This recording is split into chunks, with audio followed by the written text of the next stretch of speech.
नमस्कार दोस्तों सेबी की चेयरमैन माधवी बुच, उसको मोदी जी ने क्लीन चिट दे दी। ना जाने कितने इल्जाम थे अडानी की सोर्स के ऊपर, सिफारिश के ऊपर। मोदी जी ने उसको सेबी का मेंबर बनाया, फिर चेयरमैन बनाया। जितने अडानी के घोटाले थे सुप्रीम कोर्ट की जांच में, उन सब के ऊपर मिट्टी फेर दी उसने।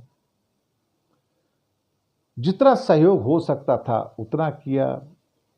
आरईआईटी रीट को आगे बढ़ाने के लिए, यानी कि ब्लैकस्टोन, वो कंपनी जिसके अंदर उसके पति काम करते थे, उसको आगे बढ़ाने के लिए सारे षड्यंत्र किए। इतने सारे इल्जामात हुए, लेकिन इस लेडी ने इस्तीफा नहीं दिया। वही नहीं, बल्कि सरकार की ओर से भी इससे इस्तीफा लेने की कोशिश नहीं की गई। वो सुप्रीम कोर्ट जो बार बार कहता रहा कि हमें तो सेबी की जांच के ऊपर भरोसा है, अब उन चंद्रचूड़ साहब से पूछना पड़ेगा, भाई बताओ तो सही, क्या आप इस औरत के ऊपर भरोसा करके बैठे हो जो अडानी की नॉमिनी है? लेकिन अब चंद्रचूड़ साहब से भी उम्मीदें नहीं रही, क्योंकि चंद्रचूड़ साहब ने अपनी इतनी भद्द पिटवाली है, इतनी भद्द पिटवाली है कि जिसका कोई हिसाब नहीं। इतिहास में चंद्रचूड़ को उस इंसान के रूप में याद किया जाएगा जिससे उम्मीदें तो 100 की थी, लेकिन उस आदमी के एग्जामिनेशन के अंदर नंबर 0 आए हैं।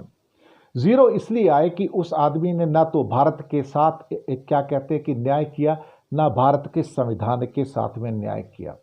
ये सच बात है। एक्चुअली मैं दूसरे शब्दों का इस्तेमाल नहीं करना चाहता। वो सम्मानीय भारत के मुख्य न्यायाधीश हैं, 10 नवंबर को रिटायर हो रहे हैं, लेकिन उन्हें रिटायर हो जाने दीजिए। उनके खिलाफ ना जाने लोग क्या क्या बोलेंगे, उनको किस किस्म की ट्रोलिंग की जाएगी, आप देख लीजिएगा। और अब इसी माधुरी बुच को, जिसके ऊपर न्यायाधीश साहब ने भरोसा किया था, यही चंद्रचूड़ था जो पेगासस के अंदर, राफेल के सारे केसेस के अंदर मोदी के ऊपर भरोसा करते थे कि कुछ गलत नहीं किया। मुझे लगता है कि एक दिन जब काले चिट्ठे खुलेंगे तो उस काले चिट्ठों के अंदर चंद्रचूड़ का नाम भी आएगा कि अल्टीमेटली किस किस्म के समझौते उन्होंने मोदी जी से किए और किस ढंग से मोदी गणपति के त्यौहार में उनके घर गए।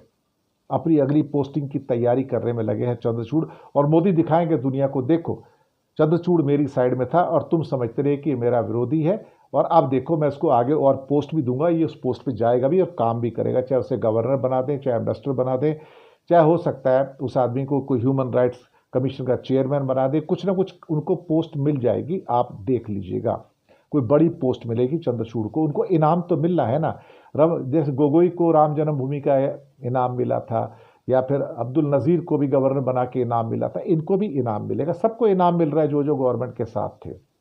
दूसरी बात यह है कि माधवी बुच को बरी कर दिया गया है कि उसके खिलाफ जितने इल्जामात लगाए थे सारे झूठे। उन्होंने सब कुछ ठीक ठाक किया। उन्होंने आईसीआईसीआई से कोई पैसा नहीं लिया था, कोई उनको एक्स्ट्रा पैकेज नहीं मिला था, कुछ नहीं हुआ था। तो जितने इल्जामात थे, जो उनकी इंक्वायरी चल रही थी, इंक्वायरी करने वाले गवाह, जज, वकील, मुवक्किल, सब तो मोदी और अडानी के हैं। तो आपको दोषारोपण कैसे आपके सिर पर हो सकता है? भारत की बदहाली, बदकिस्मती कि भारत के ऊपर अपराधी राज कर रहे हैं, टॉप से लेके बॉटम तक। शुक्रिया।